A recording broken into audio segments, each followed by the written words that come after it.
जरा सोचिए, पत्थरों से कुछ बनाना नहीं, बल्कि एक पूरे पहाड़ को ही तराश कर एक अजूबे में बदल देना। भारत में तो ऐसी ही शानदार जगहें हैं, अजंता और एलोरा। तो चलिए आज इन हैरतअंगेज गुफाओं की कहानी को समझते हैं। सबसे बड़ा सवाल तो यही है कि आखिर ये हुआ कैसे। आज की टेक्नोलॉजी के बिना सिर्फ हथौड़े और छेनी से प्राचीन कारीगरों ने ये चमत्कार कैसे कर दिखाया। ये एक ऐसी पहेली है जिसने सदियों से सबको हैरान किया है। आइए इस गुत्थी को सुलझाने की कोशिश करते हैं।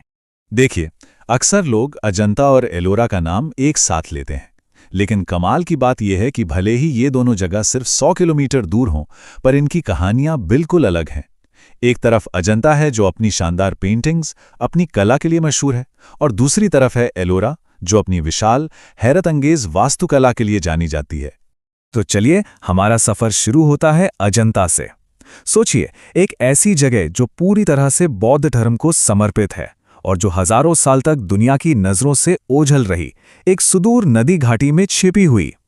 अजंता की कहानी बड़ी दिलचस्प है।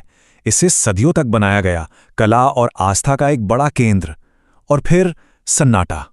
लगभग 1000 साल तक ये गुमनाम रही, जंगलों में खो गई।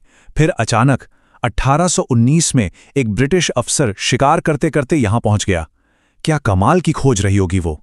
और हां, ये समझना जरूरी है कि ये सिर्फ खाली गुफाएं नहीं थी। नहीं, ये एक पूरा जीता जागता कॉम्प्लेक्स था।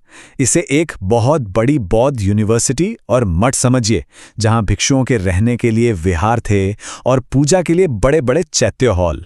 सबसे दिलचस्प बात तो यह है कि ये गुफाएं खुद बौद्ध धर्म के विकास की कहानी सुनाती हैं। जो पुरानी गुफाएं हैं वो काफी सरल हैं, जो शुरुआती हीनयान विचारधारा को दिखाती हैं। लेकिन बाद की गुफाएं वो कहीं ज्यादा भव्य हैं, मूर्तियों और नक्काशों से भरी हुई, जो महायान शाखा की तरफ झुकाव को दर्शाती हैं। मतलब आस्था में बदलाव को चट्टानों पर उकेरा गया है। लेकिन अजंता का असली खजाना वो है इसकी कला। यहां की दीवारें सचमुच बोलती हैं। इन पर जातक कथाएं चित्रित हैं, यानी बुद्ध के पिछले जन्मों की कहानियां, जो करुणा और त्याग का पाठ सिखाती हैं।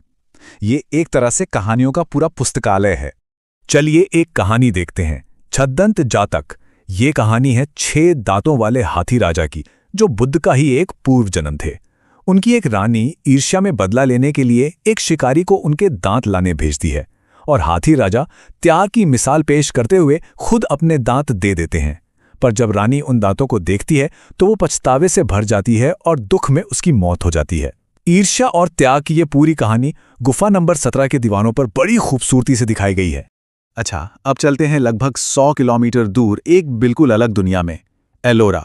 अगर अजंता एक आस्था पर केंद्रित थी, तो एलोरा ठीक उसका उल्टा है।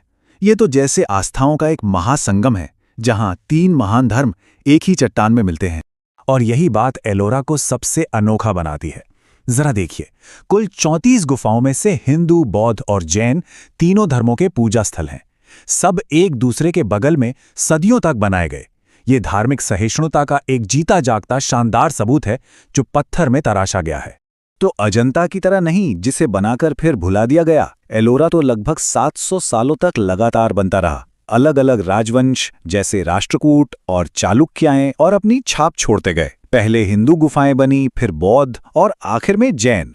ये चट्टानों में उकेरा गया एक टाइमलाइन जैसा है। लेकिन एलोरा के सभी अजूबों के बीच एक ऐसी चीज है जो सबको हैरान कर देती है, अवाक कर देती है। एक ऐसा ढांचा जो नामुमकिन सा लगता है। ये है गुफा नंबर 16, कैलाश मंदिर। इसकी विशालता का अंदाजा लगाने के लिए बस इस एक आंकड़े के बारे में सोचिए। इस मंदिर को बनाने के लिए लगभग 40,000 टन चट्टान को काटकर हटाया गया था। कहीं से लाया नहीं गया, बल्कि पहाड़ से काटकर हटाया गया, ताकि अंदर छिपा मंदिर बाहर आ सके। इस बात को बिल्कुल साफ साफ समझना जरूरी है, क्योंकि ये दिमाग घुमा देने वाला है। कैलाश मंदिर पत्थरों को जोड़कर बनाई गई कोई इमारत नहीं है। ये दुनिया का सबसे बड़ा